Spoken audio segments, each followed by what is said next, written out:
Solo 300.000 habitantes tiene Qatar. Es un país diminuto. Es la mitad de Salvador o un tercio de Suiza. Rodeado de vecinos poderosos, el país tiene que afirmarse en una de las regiones mundiales más turbulentas. A pesar de ello, este mini estado es muy pujante. Los políticos más importantes del mundo entran y salen. El país se compra el mundial de fútbol, se compra influencia en multinacionales, en política exterior, y detrás de todo esto está una única familia y una estrategia planeada desde hace tiempo. Hoy hablaremos del plan espectacular de Qatar, ascender a potencia mundial. Se trata quizás de la familia más poderosa del mundo.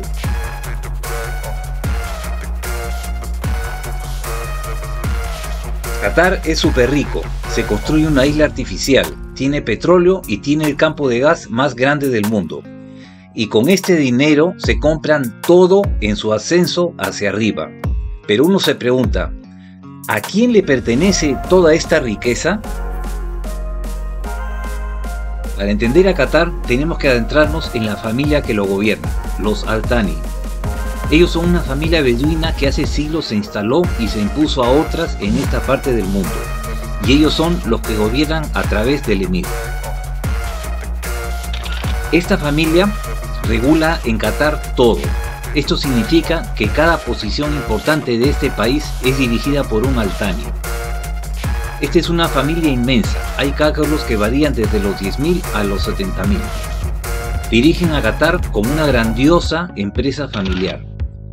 Un cuarto de los ingresos va al emir, un cuarto a su familia inmediata, un cuarto a su familia trabajadora y el último un cuarto es importantísimo. Va a un fondo denominado Autoridad de Inversiones de Qatar, un fondo que está completamente bajo control del emir y su familia.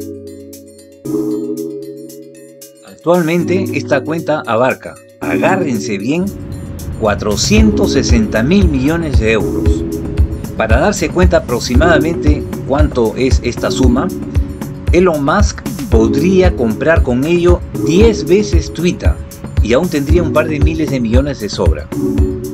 Y esto, y solo esto, es la verdadera fuente de poder de esta familia, el dinero.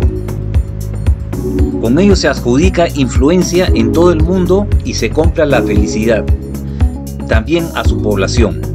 A los cataríes les va económicamente muy bien. Ocupa, según el Fondo Monetario Internacional, el tercer puesto en la renta per cápita del mundo. Esto no es casualidad, es parte de la estrategia de este país. Lo irónico es que Qatar es una monarquía absoluta. Esto es, ningún partido político, ninguna oposición, ninguna libertad de prensa. Las mujeres son oprimidas y los homosexuales van presos. Pero no hay resistencia en la población. La monarquía inteligentemente ha transformado al pueblo en una clase pudiente. Si un catarí se casa, recibe terreno y plata para construirse una casa. En todas las empresas extranjeras, un catarí tiene que estar de por ley en algún lugar de la gerencia. Salud y educación gratuita. Empleo garantizado, 0% de desempleo. Esto no quiere decir de que todos los que viven en Qatar les va muy bien. Casi el 90% de la población son extranjeros. Hay 2,7 millones de migrantes trabajadores. Algunos les va muy bien, que son especialistas, pero la mayoría hacen trabajos sin cualificación y en condiciones precarias. Con ellos no se puede hablar, pues Image es para Qatar su seguro de vida.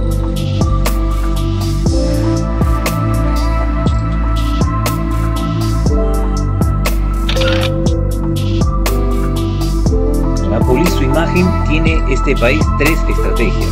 Primero, sport washing. Utiliza el deporte y los deportistas para dar una imagen positiva y abierta al mundo. Quiere ser conocida por los espectaculares eventos deportivos y no por precisamente, digamos, protector de los derechos humanos. Así es como funciona la obra maestra. Poco después de adjudicarse el mundial, se compra el Paris Saint-Germain y después las máximas estrellas, Messi, Neymar y Mbappé. No es casualidad de que Argentina, Brasil o Francia son los máximos aspirantes a ganar el mundial, los top favoritos. Todo esto es parte de la estrategia, un proyecto de defensa nacional, el Public Relations más caro del mundo. Las afirmaciones de que Qatar protege grupos subversivos son ciertas, pero parece que a nadie le estorba gracias al estatus que Qatar se formó en el escenario de las naciones del mundo.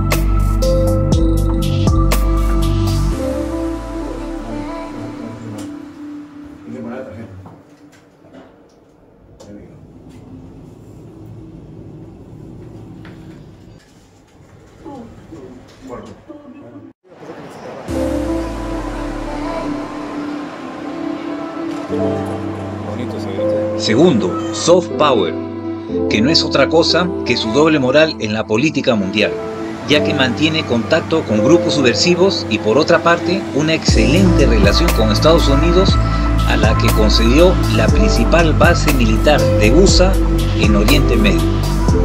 Como mantiene contactos con todo el mundo, se apresta para la función de mediador de conflictos, para lo cual el emir ha hecho a su país indispensable en el concierto mundial.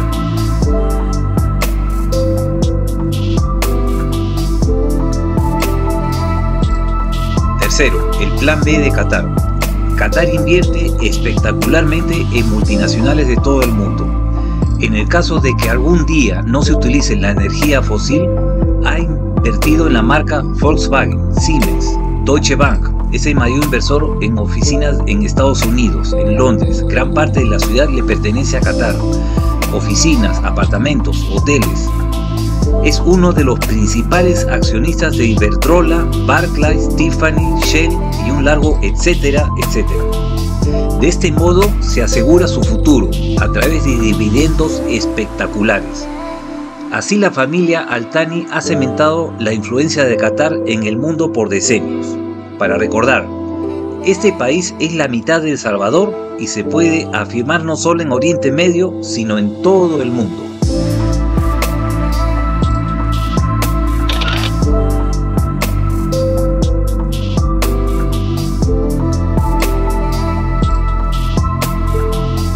¿Qué opinan ustedes del espectacular ascenso de Qatar? Escríbanme en los comentarios, me interesaría mucho. Abona mi canal y activa la campanita, pues publicaré muchos vídeos interesantes.